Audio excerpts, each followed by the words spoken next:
دوستان عزیز سلام. این ویدیو دوم از کانال Iranian Value Investors هستش. تو این ویدیو من قصد دارم در مورد مطلبی که مورد علاقه همه ما ایرانی هستش صحبت بکنم. بحث خرید خونه، یعنی این که بیایم بحث کنیم چه زمانی مناسب هستش تا ما خونه بخریم. مطالبی که تو این ویدیو مطرح میشه همش بر اساس کتاب The Millionaire Next Door هست. این کتاب آخرین ورژنش تو سال 2010 اومده بیرون و 2 استاد دانشگاه این کتاب رو نوشتن و نیویورک تایمز بست سلر هم هستش.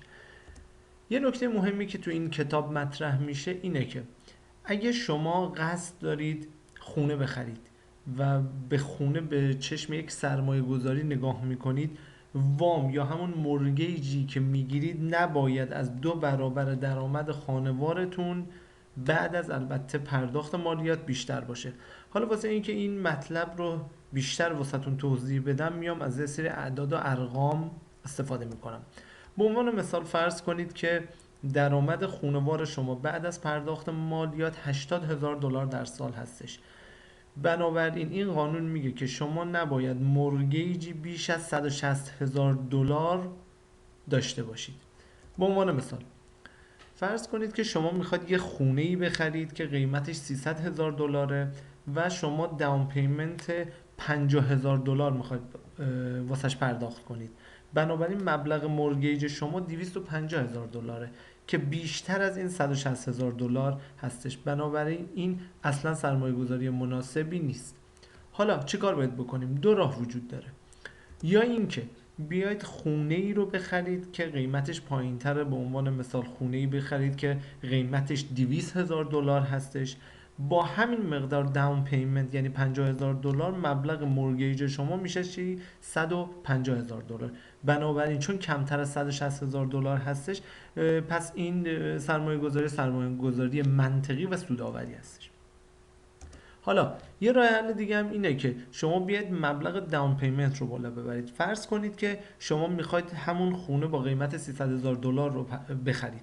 اگه شما داون پیمنت $150,000 پرداخت کنید، مبلغ مورگیج شما باز هم میشه $150,000 که کمتر از $160,000 هستش. بنابراین این هم یه سرمایه گذاری سودآوری خواهد بود. یه مطلب دیگه ای که تو این کتاب مطرح میکنه بحث پورتفولیو این میلیونرها هستش، مخصوصا میلیونرهایی که تو آمریکای شمالی زندگی میکنن. همه ما ایرانی‌ها در مورد نحوه سرمایه گذاری تو ایران آشنایی داریم، ولی اینجا یک مقدار متفاوته. این میلیونرها بیاین پورتفولیوشون رو نگاه کنیم. اولا همه اینها مورگیج رو به عنوان یک روش سرمایه گذاری بهش نگاه میکنن. دوم اینکه همه این میلیونرها سلف امپلوید هستن، یعنی اکثرشون یه بیزینسی واسه خودشون رو دارن مدیریت میکنن و یه پنشن پلنی هم واسه دوران بازنشستگیشون دارن. همه این میلیونرها تو بحث ریال استیت سرمایه گذاری کردن و از اجارهشون دارن درآمد کسب میکنن. و نکته حائز اهمیت تو پورتفولیوی اینا این هستش که همشون بیش از 20% سرمایه‌شون رو بردن تو استاک مارکت. به عنوان مثال فرض کنید یه شخصی $2,000,000 سرمایه داشته باشه، بیش از $400,000 حتما توی بحث استاک مارکت خواهد بود. و نکته مهمتر اینه که همه این افراد این نوع سرمایه گذاری رو خودشون مدیریت میکنن، چون اگه اینا بخوان به اصطلاح یه دونه مشاور اقتصادی یا اینوستمنت ادوایزر بگیرن، قطعا باید بهش پول پرداخت کنن، پولهای بالا و ممکنه حتی نتیجه هم نداشته باشه. ولی اینا میان خودشون مطالعه میکنن، بازار رو تحلیل میکنن و بهترین سرمایه گذاری رو انجام میدن. و اگه تو پورتفولیوشون هم نگاه کنید، بیشترین درآمد از این قسمت واسهشون حاصل میشه. بنابراین دوستان عزیز، بیاید دست به دست هم بدیم تا بتونیم همه ما ایرانیا به FI یا همون فاینانشال ایندیپندنس برسیم.